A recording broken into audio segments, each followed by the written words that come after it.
अस्सलाम वालेकुम, welcome back to my channel. तो जी आज ये मेरा रूम का बॉक्स खाट है ना, इसे खोल दिया जाएगा और इसके ऑल्टर पे नया बॉक्स खाट बनाया गया है। ये कुछ दिनों पहले मतलब एक डेढ़ महीने पहले बनाया गया है। वो सारा यहाँ पे असेंबल करा जाएगा और बॉक्स खाट खोलने से पहले इसके अंदर जितना भी सामान था वो सारा कुछ मैं बाहर निकाल रही हूँ। इसमें अंदर वो ठंड के जितने भी होते हैं कंबल रजाइयाँ वो सारी इसके अंदर डाली गई थी। और इसके अलावा भी युवान के जितने भी थे छोटे के ब्लैंकेट, छोटे के कपड़े और ये बहुत कुछ सामान जो हर घर पे रहता है बॉक्स खाट में, मेरा भी वही सारा सामान रखा हुआ था। तो वही मैं एक एक करके निकाल रही थी। ये वाला बेड ना मेरी निगाह की है और इससे मेरी बहुत सारी यादें जुड़ी हुई हैं, मतलब बहुत सारी यादें जुड़ी हुई हैं।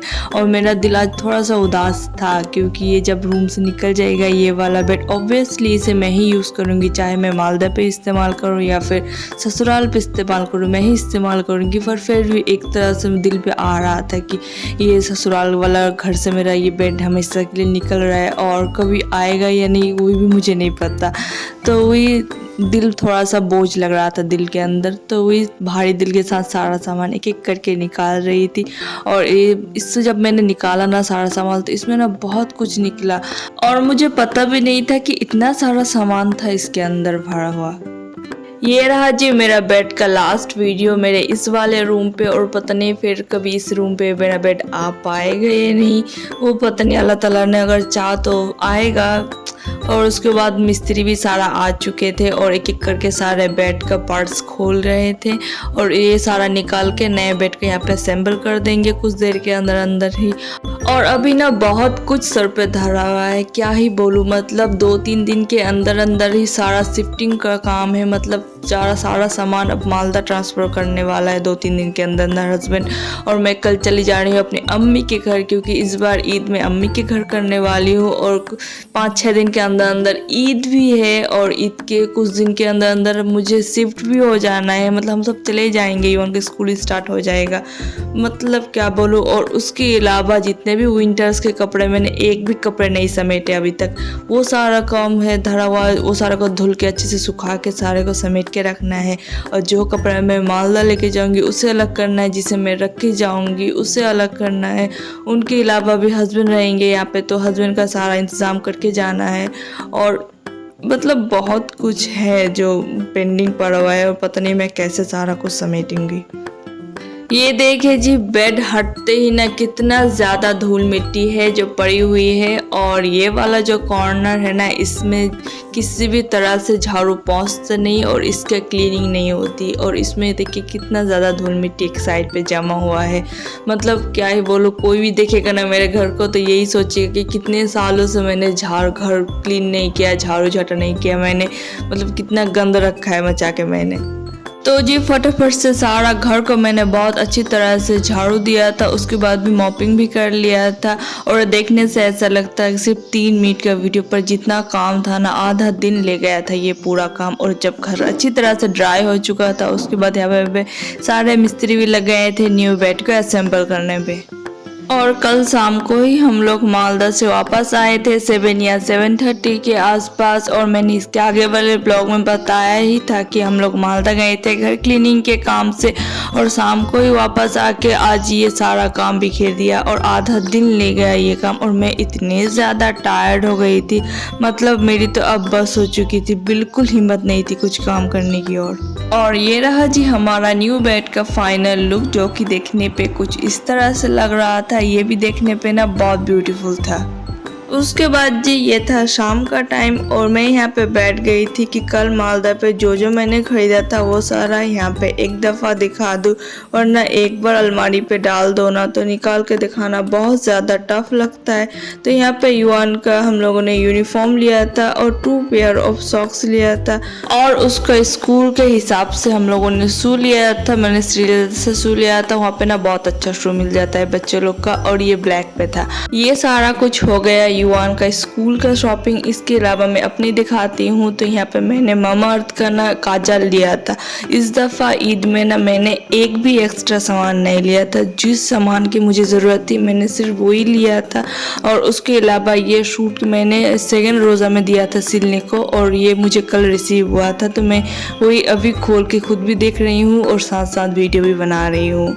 ये वाला सूट ना मेहंदी कलर पे था और ये सच में देखने पे ना बहुत ही ज़्यादा ब्यूटीफुल था। मैंने इमेजिन भी नहीं किया था कि ये स्टिच करने के बाद इस तरह का दिखेगा, इतना ब्यूटीफुल दिखेगा।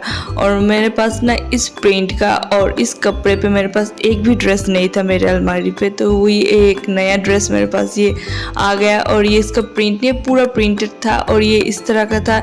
मैंने इसके बाजू भी ना पूरे खुले खुले रखवाए थे और इसके दामन भी इस तरह का था जो देखने पे बहुत ज़्यादा ब्यूटीफुल था। और इसके अलावा ये मतलब मेहंदी कलर का इसका पैंट था, तो मैंने इसका प्लाजो सिलवाया था क्योंकि मुझे ना प्लाजो में बहुत ज़्यादा कंफर्ट मिलता है। और उसके अलावा ये था इसका दुपट्टा भी ना बहुत ज़्यादा ब्यूटीफुल था। ऑल ओवर पूरा सूट ही ब्यूटीफुल था।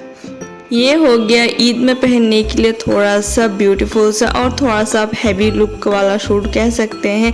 और इसके अलावा ना मैंने दो मतलब मीडियम या फिर नॉर्मल कहें बहुत ब्यूटीफुल सा बस नॉर्मल मैंने सूट लिया था, ताकि जब मैं युवान को स्कूल ड्रॉप करने या फिर स्कूल से लेने जाऊँ ना तो उस टाइम पे मुझे बहुत ज़्यादा ज़रूरत पड़ेगी बहुत सारे सूट की। और ये ना रेडीमेड मिल रहा था पैजामा और दुपट्टे के साथ, तो ये एक पिंक कलर पे सूट था और ये बहुत ज़्यादा मतलब वो होता ना खुला टाइप का था और बहुत ब्यूटीफुल था। और इसकी जो पैंट का था ना वो भी बहुत ज़्यादा प्रिंटेड था और बहुत खूबसूरत था देखने पे।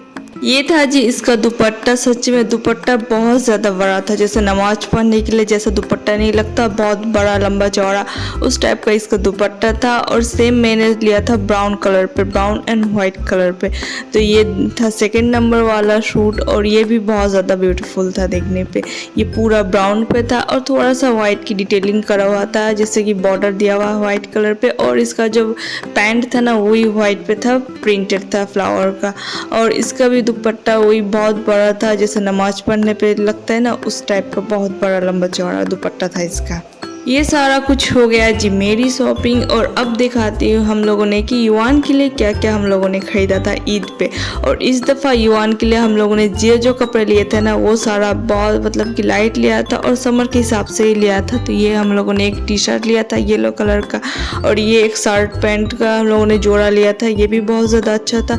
और इसके अलावा ना ये एक ब्लू पे था, वाइट एंड ब्लू पैंट था, ये एक लिया था और यही हम लोगों ने लिया था। और ये एक येलो कलर का हम लोगों ने फ्रॉक लिया था साना के लिए, जो युवान की बहन है उसके लिए लिया था। और युवान का पंजाबी का पैंट बहुत छोटा पड़ रहा था तो वही हम लोगों ने लिया था। युवान का ना बहुत सारा कपड़ा है जो उन्होंने एक बार भी नहीं पहना और अलमारी पे रह रहे छोटा हो रहा है, इसलिए हम लोगों ने इस दफ़ा उसका ज़्यादा कुछ नहीं लिया, जो ज़रूरत का सामान था सिर्फ वही लिया था। और ये वाला जब ब्लॉग देख रहे हैं ना ये उसके 2 दिन बाद वाली है, मतलब ईद के 2 दिन पहले वाली ब्लॉग है ये। मैं चली गई थी अम्मी के घर और यहाँ पे हस्बैंड पूरा जितना भी था ना हस्बैंड ने ही ब्लॉग किया था। तो ये अब हम शिफ्टिंग स्टार्ट हो चुकी थी और मेरा रूम का वो था एक लास्ट व्यू, जो पूरा सामान फर्नीचर जो जहाँ पे है वही था। बेड तो पहले ही निकल चुका है रूम से और अब बारी थी सोफ़ा निकलने की। और यहाँ पे सारा सामान इकट्ठा करके रखा था और गाड़ी भी आ चुकी थी बाहर पे और एक एक करके सारा सामान धीरे धीरे करके गाड़ी पे उठाया जाएगा और यहाँ से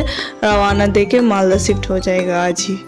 सच में मैं जो अभी शिफ्टिंग का वॉइस ओवर दे रही हूँ ना मेरा दिल बहुत ज़्यादा उदास हो रहा है। इंसान अपना फैमिली, अपना घर, अपना सारा कुछ छोड़ के अगर कहीं और शिफ्ट हो जहाँ पे आप अकेले रहोगे, आपको बच्चे को मतलब पूरा बच्चे पे ध्यान देना है, तो मतलब कैसा फील होता है। जो शिफ्ट होता है ना सिर्फ उसी को ही पता होता है कि अगर पूरा फैमिली शिफ्ट होना तो कोई मसला नहीं है, वेल एंड गुड। पर वहीं पर मैं सिर्फ अकेले शिफ्ट हो रही थी और हस्बैंड भी थे जो बीच बीच में आएंगे कि उसका भी स्कूल है और मतलब बहुत कुछ है। अब सारा कुछ इंसान तो यूट्यूब में नहीं कह सकता और ये 10 मिनट का वीडियो में तो सारा कुछ अगर नहीं कह सकता है ना इंसान। तो वही मेरा इतना अच्छा वेल ऑर्गेनाइज घर से फर्नीचर निकाल के अब मालदा शिफ्ट होने को है। और मेरा घर ना इतना ज़्यादा, मेरा रूम सूना सूना हो चुका था। अगर देखती हूँ ना जब जाके तो ऐसा लगता है कि जान ही नहीं है। जब सिर्फ पूरा सामान निकालने के बाद जब रूम का पिक्चर भेजा हस्बैंड ने मुझे, मैं तम्मी के घर थी उस टाइम पे, तो मतलब ऐसा लग रहा था कि रूम पे कोई जान ही नहीं है। ऐसा लग रहा कि रूम का कोई जान निकाल के चले गया। और इतना ज़्यादा मेरा दिल उदास हो रहा था देख के। पर क्या करें, हर चीज़ में अल्लाह ताला जो करते हैं ना सारे अच्छे के लिए करते हैं। हम सबको जो जिस भी सिचुएशन पे क्यों न रहे, हम सबको अल्लाह ताला के ऊपर पूरा ट्रस्ट रखना है और बिल्कुल अपने ट्रस्ट को डगमगाने नहीं देना। और ये था जी मेरा आज का वीडियो। तो जी यहाँ पे मैं अपना मतलब कि वॉइस ओवर एंड करती हूँ। मेरा दिल बहुत ज़्यादा बैठा जा रहा है और पूरा आप लोग देखना वीडियो। मिलते हैं आपसे नेक्स्ट ब्लॉग में, तब तक के लिए अल्लाह हाफिज़।